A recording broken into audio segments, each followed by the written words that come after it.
In those days, Caesar Augustus issued a decree that a census should be taken of the entire Roman world.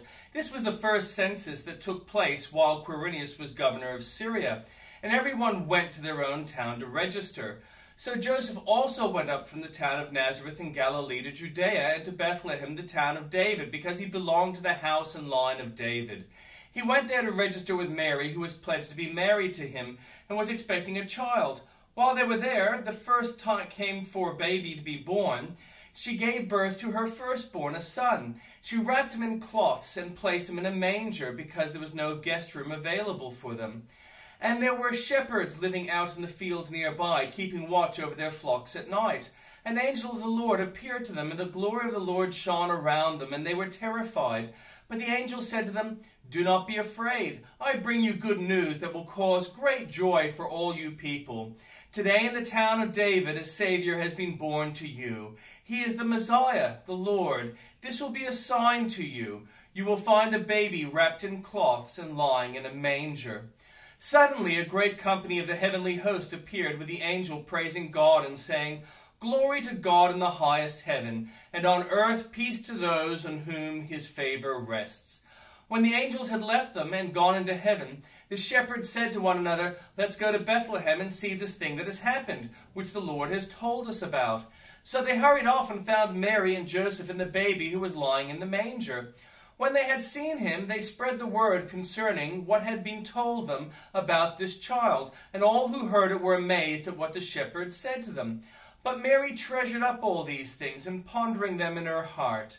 The shepherds returned, glorifying and praising God for all things that they had heard and seen, which were just as they had been told. On the 8th day, when it was time to circumcise the child, he was named Jesus, the name the angel had given him before he was conceived. When the time came for the purification rites required by the law of Moses, Joseph and Mary took him to Jerusalem to present him to the Lord. As it is written in the law of the Lord, every firstborn male is to be consecrated to the Lord, and to offer a sacrifice in keeping with what is said in the law of the Lord, a pair of doves or 2 young pigeons.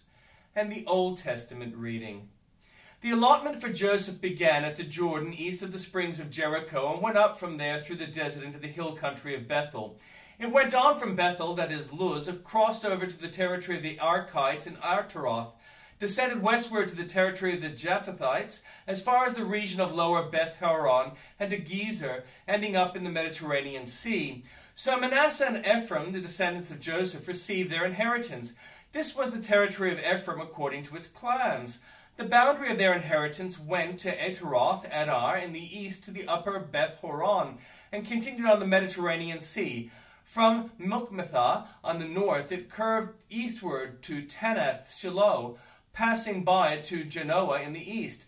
Then it went down from Genoa to Ataroth and Narah, touched Jericho, and came out at Jordan. From Tapua, the border went to the Cana ravine and ended up at the Mediterranean Sea. This was the inheritance of the tribe of the Ephraimites according to its clan. It also included all the towns and their villages that were set aside from the Ephraimites within the inheritance of the Manassites. They did not dislodge the Canaanites living in Gezer. To this day the Canaanites live among the people of Ephraim, but are required to do forced labor. This was the allotment for the tribe of Manasseh as Joseph's firstborn, that is, from Machir, Manasseh's firstborn. Machir was the ancestor of the Gileadites, who had received Gilead and Bashan because the Machirites were great soldiers. So this allotment was for the rest of the people of Manasseh, the clans of Abiezer, Helek, Asriel, Shechem, Hepher, from Shemida. These are the other male descendants of Manasseh, the son of Joseph, by their clans. Now Zelophehad, son of Hepher, the son of Gilead, the son of Machir, the son of Manasseh, had no sons, only daughters, whose names were Mahlah, Noah, Hoglah, Milcah, Tirzah. They went to Eleazar the priest, Joshua son of Nun, and the leaders, and said, "The Lord commanded Moses to give us an inheritance among our relatives." So Joshua gave them an inheritance along with the brothers of their father, according to the Lord's command. Manasseh's share consisted of 10 tracts of land beside Gilead and Bashan east of Jordan. Because the daughters of the tribe of Manasseh received an inheritance among the sons, the land of Gilead belonged to the rest of the descendants of Manasseh. The territory of Manasseh extended from Asher to Mikmethah, east of Shechem. The boundary ran southward from there to include the people living at En Tappuah. Manasseh had the land of Tappuah, but Tappuah itself on the boundary of Manasseh belonged to the Ephraimites. Then the boundary continued south to the Cana ravine. There were towns belonging to Ephraim lying among the towns of Manasseh, but the boundary of Manasseh was the northern side of the ravine and ended at the Mediterranean Sea. On the south, the land belonged to Ephraim. On the north, to Manasseh. The territory of Manasseh reached the Mediterranean Sea and bordered Asher to the north and Issachar to the east. Within Issachar and Asher, Manasseh also had Bethshan, Ibleam, and the people of Dor, Endor, Tanakh, and Megiddo, together with their surrounding settlements. The third in the list is Nephoth. Yet the Manassites were not able to occupy these towns, for the Canaanites were determined to live in that region. However, when the Israelites grew stronger, they subjected the Canaanites to forced labor, but did not drive them out completely. The people of Joseph said to Joshua, "Why have you given us only one allotment and one portion of an inheritance? We are the numerous people, and the Lord has blessed us abundantly." "If you are so numerous," Joshua answered, "and if the hill country of Ephraim is too small for you, go up to the forest and clear land for yourselves there in the land of the Perizzites and Rephites." The people of Joseph replied, "The hill country is not enough for us, and all the Canaanites who live in the plain have chariots fitted with iron, both those in Bethshan and its settlements and those in the valley of Jezreel." But Joshua said to the tribes of Joseph, to Ephraim and Manasseh, "You are numerous and very powerful. You will have not only one allotment, but the forested hill country as well. Clear it, and the farthest limits will be yours. Though the Canaanites have chariots fitted with iron, and though they are strong, you can drive them out." The whole assembly of the Israelites gathered at Shiloh and set up the tent of meeting there. The country was brought under their control, but there were still 7 Israelite tribes who had not yet received their inheritance. So Joshua said to the Israelites, "How long will you wait before you begin to take possession of the land that the Lord, the God your ancestors, has given you? Appoint 3 men from each tribe. I will send them out to make a survey of the land and to write a description of it according to the inheritance of each. Then they will return to me. You are to divide the land into 7 parts. Judah is to remain in its territory on the south, and the tribes of Joseph in their territory on the north. After you have written descriptions of the 7 parts of the land, bring them here to me, and I will cast lots for you in the presence of the Lord our God. The Levites, however, do not get a portion among you, because the priestly service of the Lord is their inheritance. And Gad, Reuben, and the half-tribe of Manasseh have already received their inheritance on the east side of the Jordan. Moses, the servant of the Lord, gave it to them." As the men started on their way to map out the land, Joshua instructed them, "Go and make a survey of the land and write a description of it. Then return to me, and I will cast lots for you here at Shiloh in the presence of the Lord." So the men left and went through the land. They wrote its description on a scroll, town by town, in 7 parts, and returned to Joshua in the camp at Shiloh. Joshua then cast lots for them in Shiloh in the presence of the Lord, and there he distributed the land to the Israelites according to their tribal divisions. The first lot came up for the tribe of Benjamin according to its clans. Their allotted territory lay between the tribes of Judah and Joseph.